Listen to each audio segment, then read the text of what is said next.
사랑과 은혜가 풍성하신 우리 하나님 아버지 감사하고 또 감사드립니다. 오늘도 우리 한 사람 한 사람이 새벽을 깨우며 하나님의 임재 가운데 인도하여 주시고 또 하나님을 찬송하며 또 하나님을 노래하며 하나님의 말씀을 듣는 자리로 우리 한 사람 한 사람 이끌어 주시니 참으로 감사합니다.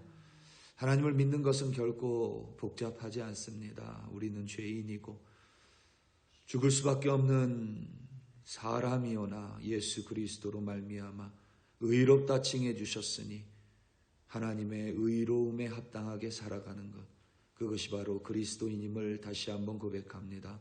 오늘도 이미 하나님께서 베풀어 주신 구속의 은총으로 말미암아 하나님의 자녀로 살아가오니 하나님 백성답게 하나님의 말씀에 순종하며 살아가는 우리로 인도하여 주시옵소서. 감사합니다. 예수님의 이름으로 기도드립니다. 아멘. 에스겔 14장 12절에서부터 23절로 주님의 말씀을 증거합니다. 우리 다 함께 보시겠습니다. 능력받는 새벽기도, 응답받는 새벽기도, 성령과 함께하는 새벽기도. 할렐루야. 아멘. 한국어나 영어는 처음에 배울 때는 별로 어렵지가 않습니다. 가장 완벽한 문법을 가졌다고 하는 프랑스어는 처음부터 배우기가 대단히 까다롭습니다. 그런데 한국어나 영어는 처음에는 어렵지 않지만 배우면 배울수록 어렵습니다. 한국어 같은 경우는 과학적이고 체계적이기 때문에 처음에는 금방 습득할 것 같지만 배우면 배울수록 쉽지 않습니다. 영어 문법은 우리가 어려워할 수는 있지만 다른 언어랑 비교했을 때 영어 문법은 대단히 쉽습니다. 영문법이라고 말하는 것은 어렵지 않습니다. 그렇기 때문에 문법을 배울 때는 어렵지 않습니다. 다 이해합니다. 그런데 영어는 배워도 들리지가 않습니다. 그래서 영어는 어렵습니다. 하나님의 말씀은, 그러니까 성경은 처음에는 참 어렵게 느껴집니다. 특히 한국어 번역은 그 표현이나 용법, 어휘의 사용이 어렵습니다. 게다가 세 개의 언어가 섞여 있기 때문에 성경에는 각각의 언어에 따른 관용 어구, 그 표현을 읽을 때는 그것을 읽을 수는 있어도 그 의미까지 명확하게 파악하기가 여간 어렵지 않습니다. 그렇다 보니 성경을 읽기가 때때로 부담이 됩니다. 읽어도 잘 모를 때가 있습니다. 읽기는 읽는데 그 의미를 파악하기가 어렵고 때로는 그 양이 많다 보니까 또 배경의 시간이 길다 보니 종종 앞에 읽었던 내용을 잊어버립니다. 그래서 성경을 읽다 보면 앞으로 갔다가 뒤로 갔다가를 반복하면서 읽기도 합니다. 현실이 이렇다 보니 하나님의 말씀, 성경은 어렵다라는 어떠한 선입견 같은 것에 나도 모르게 사로잡힐 때가 있습니다. 물론 진리의 말씀, 하나님의 말씀이 쉬울 리 만무합니다. 게다가 성경은 우리 인생에 대한 지침, 삶에 대한 지침서입니다. 제가 이런 말을 드려 대단히 죄송합니다만 인생도 많은 지혜자들이 말하기를 살면 살수록 어렵다고 말합니다. 살면 살수록 어려운 것이 삶이라고 이야기합니다. 우리의 삶과 인생도 어려우니 그 인생에 대한 지침, 삶에 대한 지침 또한 쉬울 수는 없을 것 같습니다. 그래서 우리는 종종 하나님의 말씀, 성경을 그저 어렵다고 막역하게 치부하고 여기는 경향이 있습니다. 그런데 사실 성경의 맥락, 그러니까 성경의 주요 메시지는 아주 간단하고 명료합니다. 우리 하나님의 말씀의 본질, 그러니까 성경의 중심은 우리가 종종 예수 그리스도라고 말하기도 합니다. 절대적으로 맞는 말입니다. 무슨 말이냐면 조금 더 풀어서 말하자면 죄의 결과는 죽음입니다. 죄를 지은 자는 각자가 자기가 지은 죄의 대가를 죽음으로 치러야만 합니다. 하지만 하나님은 예수 그리스도를 통하여 회개한 자를 의롭게 하심으로써 그를 죽음으로부터 끄집어내 생명으로 인도하셨습니다. 그리하여 의로운 자는 하나님께 합당하게 살아가는 것입니다. 이게 성경의 처음부터 끝까지의 내용을 요약한 것입니다. 어렵지가 않습니다. 말씀대로 행한다라는 것, 우리는 종종 그런 설교를 하고 그런 이야기를 많이 듣는데 말씀대로 행한다라는 것은 간단합니다. 하나님 백성, 하나님 자녀답게 살아가는 것, 그게 말씀대로 행하는 것입니다. 하나님께 의롭다 칭함을 받은 자로 의롭게 살아가는 것. 제가 늘 강조하지만 의로움은 하나님하고의 바른 관계입니다. 하나님하고의 바른 관계 속에서 의롭게 살아가는 것은 하나님의 원하는 모습으로 살아가는 것입니다. 그것이 바로 성경, 곧 하나님의 말씀의 전부입니다. 이스라엘 백성이 하나님의 심판을 받는 이유는 그들이 우상을 숭배하고 불법을 저질렀으며 그리하여 하나님의 백성, 곧 언약 백성답게 살지 않았기 때문입니다. 그들은 여호와 하나님을 믿었다고 주장할지 모르나 실제로 어느 정도 믿었다고도 할 수 있으나 그들의 행동과 소행은 하나님을 믿지 않는 이방인들과 하나도 다르지 않았습니다. 그들의 믿음이 어느 정도였는지 우리가 알지 못하지만 분명한 사실은 바른 믿음이었다고 보기는 어렵습니다. 오늘 본문 12절에서부터 14절입니다.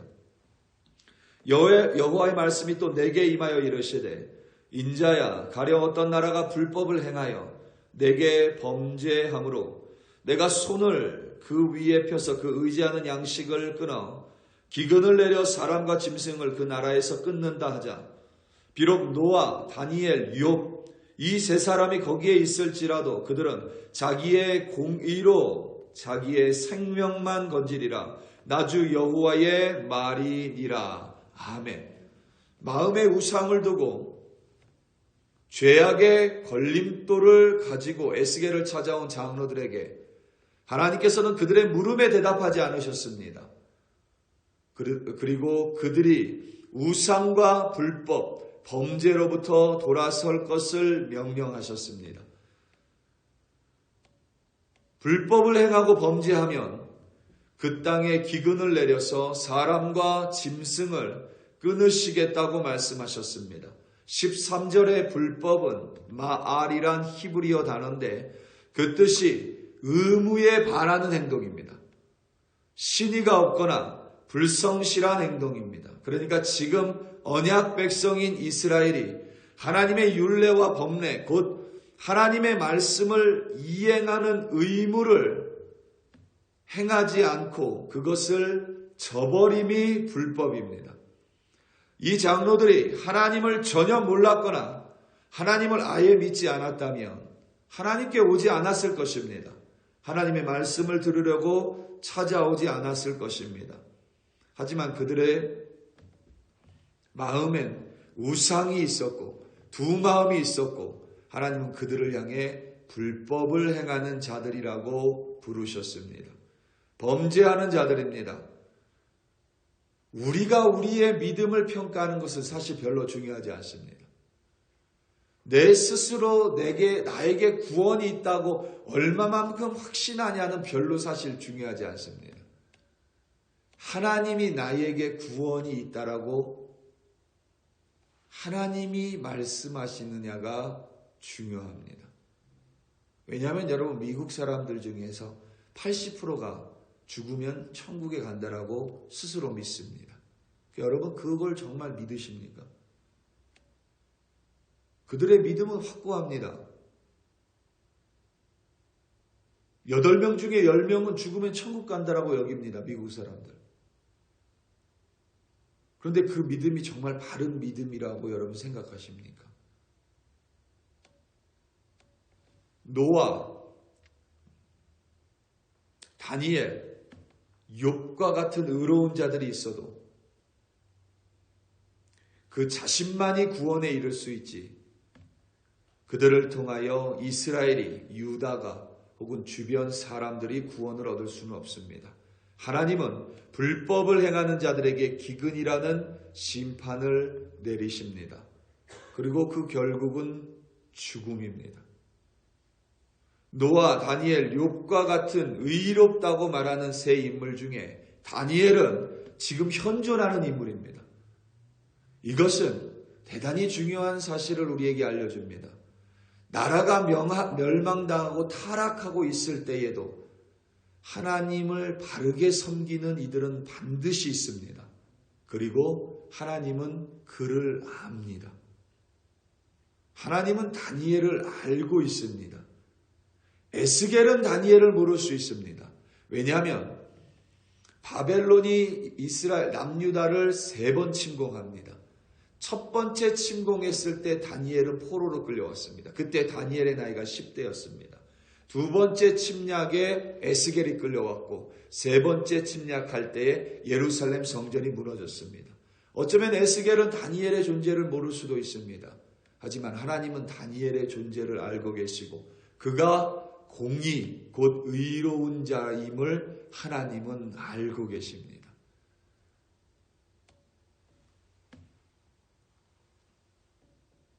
남유다가 타락하고 배역했지만, 이스라엘이 하나님을 배반했지만 그 가운데 여전히 하나님을 믿으며 그의 말씀에 바르게 순종하는 의로운 이가 있음을 분명하게 보여주고 있습니다.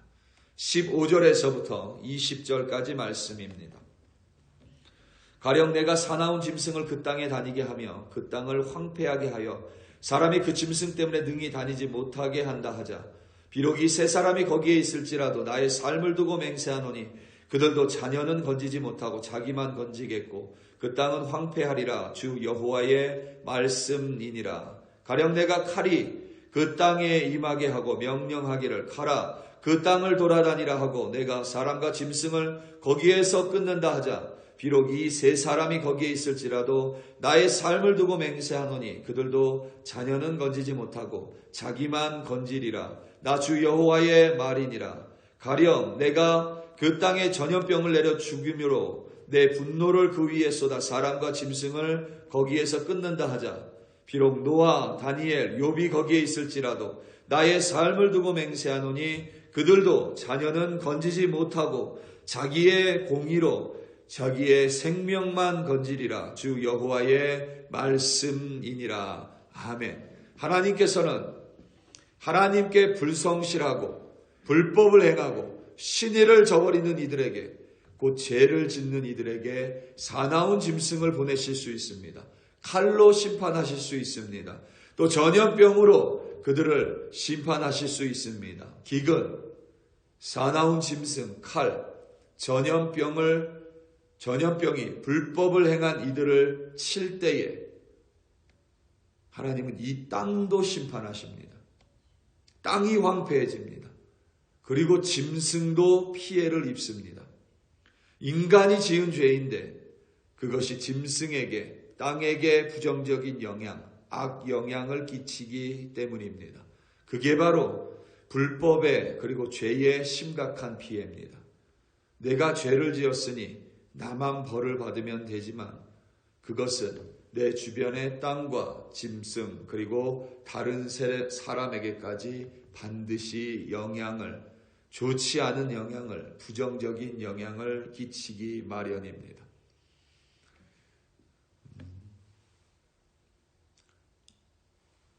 우리나라뿐만 아니라 미국도 스스로 생을 마감하는 분들에 대한 문제가 아주 심각합니다. 특별히 어떤 젊은이들만이 아니라 전 세대에서 나타나는 현상 중에 하나입니다. 그런데 한 사람이 생명을 끊으면 최소한 주변의 35명한테 악영향이 끼쳐집니다. 그들은 자기 한 목숨만이라고 생각하겠지만 결코 우리가 살아가는 인생이 그와 같지는 않습니다. 이것이 바로 하나님 앞에서 우리가 바르게 살아가야 될 이유입니다. 내가 바르게 살아가면 나 또한 나는 하나님에게 당연히 구원을 받지만 동시에 반드시 선한 영향력으로 주변 사람들을 바르게 이끌어갈 수 있습니다. 본문 21절에서부터 23절입니다.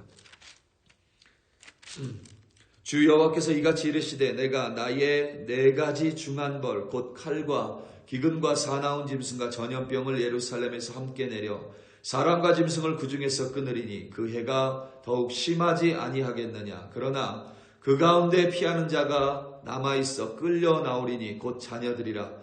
그들이 너희에게 나아오리니 너희가 그 행동과 소행을 보면 내가 예루살렘에서 내린 재앙 곧 그 내린 모든 일에 대하여 너희가 위로를 받을 것이라. 너희가 그 행동과 소행을 볼 때에 그들에 의해 위로를 받고 내가 예루살렘에서 행하는 모든 일이 이유 없이 한 것이 아닌 줄을 알리라. 주 여호와의 말씀이니라. 아멘.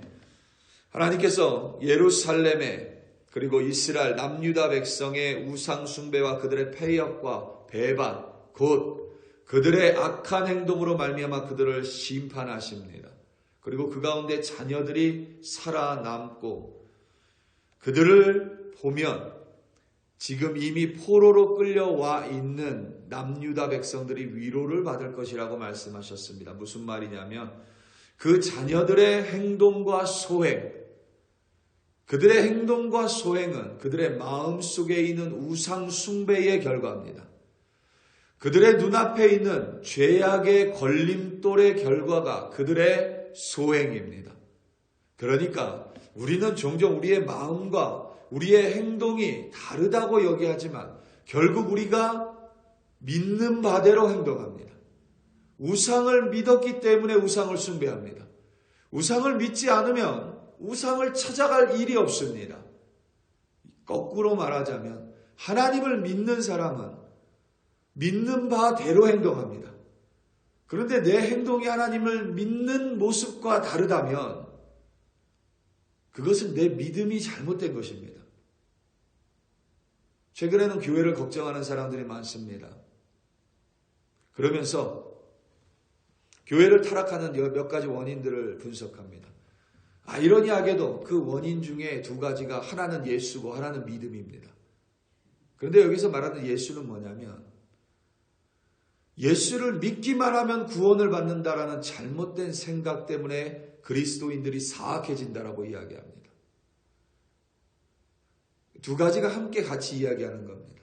분명히 예수를 믿으면 여러분 그렇잖아요. 부처를 믿으면 부처님은 자비롭기를 워낙 자비로움의 대명사이기 때문에 부처를 바르게 믿는 불교도들은 자비로운 사람이 되려고 부단히 노력을 합니다. 우리 예수님은 우리를 구원하기 위해 하나님의 위치를 버리고 이 땅에 내려오셨고 죽기까지 순종하사 결국 구원을 이루셨습니다. 만약 우리가 예수를 정말 믿는다면 그럼 우리도 예수를 닮아가는 모습이 반드시 있어야만 합니다.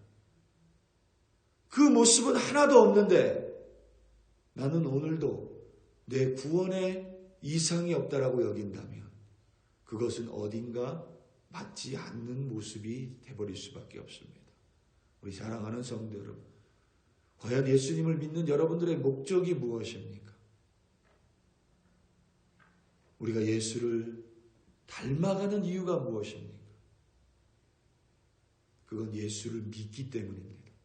예수가 나 같은 자를 위해 죽었음을 믿기 때문에 또 예수가 다시 살아나셨음을 믿기 때문에 예수의 30년의 삶과 3년의 공생의 삶을 믿기 때문에 그리고 그것을 믿는다면 우리는 오늘 하루 믿지 않는 자들과 당연히 다른 모습으로 살아갈 수밖에 없습니다. 우리 사랑하는 성도 여러분, 기왕 이왕 믿는 자로 살아가기로 믿게 되고 결단하셨다면 오늘도 조금 더 예수를 닮아가시기 바랍니다. 조금 더 예수를 믿으시기 바랍니다. 그래야 오늘도 조금 더 구원의 한 발자국 다가가는 여러분들이 되시기를 예수님의 이름으로 축원합니다. 다 함께 기도하시겠습니다. 우리 시간 함께 기도할 때에 오늘 있을 금요 기도회를 위하여 합심하여 기도하고 또 주일 예배를 위하여 합심하여 기도하겠습니다. 우리가 기도하는 이유는 물론 이 세상 살아가며 부족한 것이 너무나도 많습니다. 하지만 동시에 우리가 기도하는 이유는 하나님의 뜻을 더 알아가고 그 뜻에 우리를 복종시키기 위함입니다. 그리고 우리가 하나님을 예배하는 이유는 예배 가운데 내가 깨어지고 내 의로움이 깨어지고 하나님의 의로움이 다시 덧입혀져 하나님의 백성으로 바르게 살아가기로 결단하는 것입니다. 우리 이 시간 오늘 있을 금요 기도회와 주일 예배를 위하여 주여 한번 부르시고 합심하여 기도합니다. 주여 할렐루야 할렐루야 할렐루야. 아버지 하나님 이 시간 간절한 마음으로 하나님 앞에 나와 기도합니다. 아버지 하나님 나에게 믿음이 어느 정도 있습니까? 아버지 하나님 큰 믿음입니까? 작은 믿음입니까? 나에게 산을 옮기는 믿음이 있을지라도 아버지 하나님 오늘도 말씀에 순종하지 못한다면 과연 그 믿음이 나에게 어떠한 의미가 있겠습니까? 아버지 하나님 오늘도 나의 마음에 오롯이 하나님만을 모시며 살아가기 원합니다.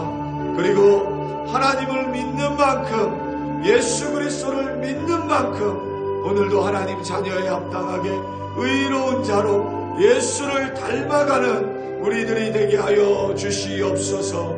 아버지 하나님 구원받았다면 구원받은 자의 모습으로 살아가게 하시고 그렇기 때문에 우리는 늘 자복하고 회개할 수밖에 없지만 그럼에도 불구하고 오늘 조금 더 예수를 닮아가는 그리스도인이 되게 하여 주시옵소서.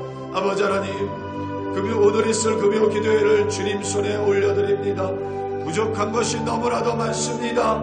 결핍이 너무나도 많습니다. 몸이 아프고 마음이 상하고 문제가 떠나지 않습니다. 물론 아버지 하나님 우리의 하나님이시기에 모든 것을 토로하고 눈물로 하나님께 기도합니다. 하나님께서 구원해 주시고 하나님께서 해결해 주시기를 간구합니다. 동시에 아버지 하나님 그 모든 현실 속에서 상황 속에서 내가 깎여지고 더욱더 예수를 닮아가는 아버지 하나님의 구원의 손길을 아버지 하나님 감내하고 그것을 경험하는 우리가 되게 달라고 기도하는 아버지 하나님 우리 글로리 교회가 되게 하여 주시옵소서. 주일 예배를 주님 손에 올려드리며 주일 예배 가운데 하나님 찬송하고 예배하고 경배하며 하나님의 말씀에 깨어지게 하소서. 내가 떨어져 나가게 하소서. 절연히 잘라지게 하소서. 그리하여 하나님의 백성다운 백성으로 빚어지는 거룩한 예배로